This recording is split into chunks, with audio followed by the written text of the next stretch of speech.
The Dragon Ball Super anime is close to returning, and with it the most awaited saga, the Universe 6 Saga, the visit of Vegeta to Sadala, the birthplace of the Saiyans. And with that we will have not only this storyline, but much more about the mythology of the Saiyans and their legends in Dragon Ball Super. And we will have exclusively for the anime the return of Yamoshi still in this saga. How they will create this from what we have so far about Yamoshi, this saga promises in both the anime and manga. I already ask you to subscribe to the channel, leave your like, and activate the notification bell.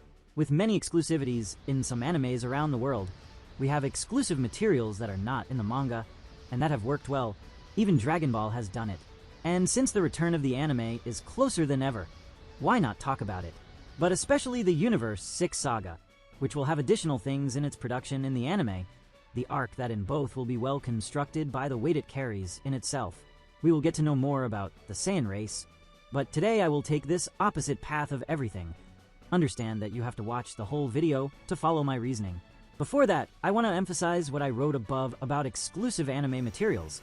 Examples like Naruto, which was one of the best-known animes to expand the original manga material with great filler arcs. A famous example is the Sasuke Exile arc and the several missions before the war, which took dozens of episodes and were not in the manga. In Bleach, we had the Bounce arc and the Rebel Zanpakuto arc, both created exclusively for the anime with complete stories, new characters, and battles that don't exist in the manga. Here we connect to a statement by Toyotaro, the current mangaka responsible for drawing and continuing the Dragon Ball Super manga, who in some recent interviews mentioned that he is dedicating more time to drawing new chapters, especially focusing on more elaborate villains and stories that better explore the universe of the series. He said he is preparing stronger antagonists and wants to show new forms of power, deepening the character development. Toyotaro commented that, after consolidating the main sagas already published, he feels motivated to create arcs that bring surprises to the fans, including villains who bring unprecedented challenges to Goku, Vegeta, and the other warriors. He is excited about the anime's return and wants to align manga releases so the story continues fluid and attractive, following the reasoning in Dragon Ball Z. The Garlic Jr. saga was a totally original arc, placed between Namek and the androids, just like several training episodes or encounters with random characters. Another famous case is One Piece, which has several original mini-arcs, like the Geoido saga, considered one of the best fillers in anime history, and also the Ice Hunter arc. In Full Metal Alchemist 2003, practically half of the work was its own development, since the manga had not yet finished. It was an adaptation that created its own ending. Black Clover also started adapting extra content when the anime caught up with the manga, with new training and battles, mainly at the end of the animated series. Even Hunter x Hunter 1999 included expanded scenes, such as more character development in the Celestial Tower arc and original episodes between York New and Greed Island. These adaptations show that the anime sometimes needs to create to fill gaps or offer something new to the audience, while waiting for the original material to advance. And this is exactly what this new saga is about. Something unprecedented is coming, and it will be about the return of Yamoshi, the legend that still lives today in Dragon Ball Super, that after adding the more advanced celestial factors, like gods of destruction, angels, the Grand Priest, and even Zeno, this figure itself can become a mortal god, the first to exist. How did he actually achieve this? Was he friends with some entity, or were Saiyans really born with this premise to be gods? Through all this it becomes possible, and Yamoshi's return is getting closer and closer, and I can prove it to you. For years, the name Yamoshi inhabited the most mysterious corners of the Dragon Ball universe. A figure shrouded in shadows, legends and ancient myths, without face, without voice, but with a presence that seemed to weigh on every divine transformation. And now, more than ever, his appearance begins to sound possible. The factors are changing in Dragon Ball Super, and the power level is far beyond what we even dreamed.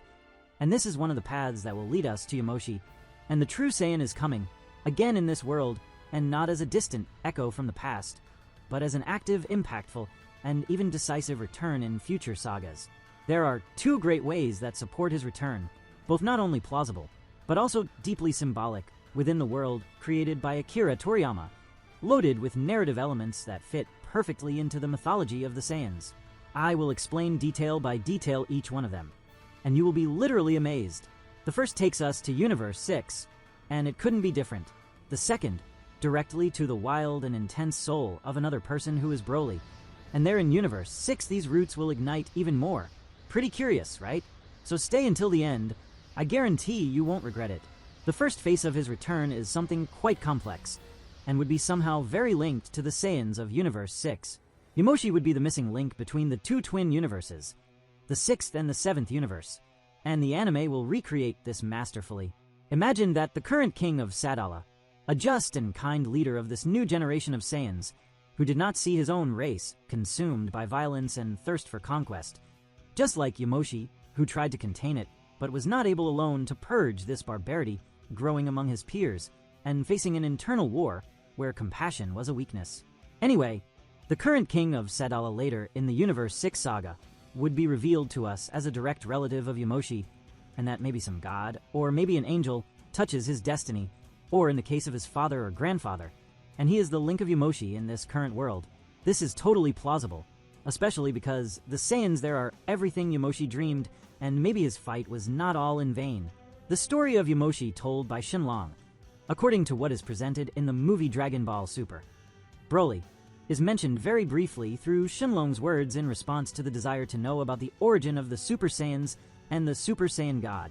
Shenlong explains that a long time ago, there was a just Saiyan named Yamoshi, who rebelled against the evil Saiyans of his own people who were thirsty for combat, and during his desperate battle, he transformed into the Super Saiyan God with the support of 5 companions of pure heart. However, even with this power, he was defeated shortly after, dying and leaving only the legend recorded. As for the exact time when this happened, Shenlong does not specify a precise date, but everything indicates that it occurred thousands of years before the current events of Dragon Ball, possibly even before the unification of planet Vegeta under the leadership of the Saiyans, when the Tuffles still inhabited the planet originally called Planet Plant.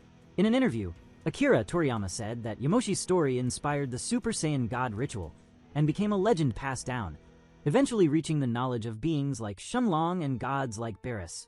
This indicates that Yamoshi lived in a remote era prior to the Saiyans' domination as planet conquerors, which implies something between 1,000 to 3,000 years before the destruction of planet Vegeta, although the chronology has never been officially fixed. It can be estimated that the life expectancy of a pure Saiyan is about 100 to 120 years, with the peak of physical strength lasting until around 80 or more, especially if the warrior continues training or fighting actively. So yes, it would be decades until his arrival here, which would imply this part about being the grandfather or father of the king of Sadala. So let's just consider earlier generations, which would be much more plausible. And this makes it possible that some angel like Vados, Kampa's assistant, could very well have observed Yamoshi even before his complete fall and taken him to Universe 6 or some descendant of his. It has not been revealed whether he possessed this or not. So we have these two options where a new Saiyan civilization could be created, now without the burden of destruction, and through the Super Dragon Balls or some sphere from there the Saiyans created a planet for themselves.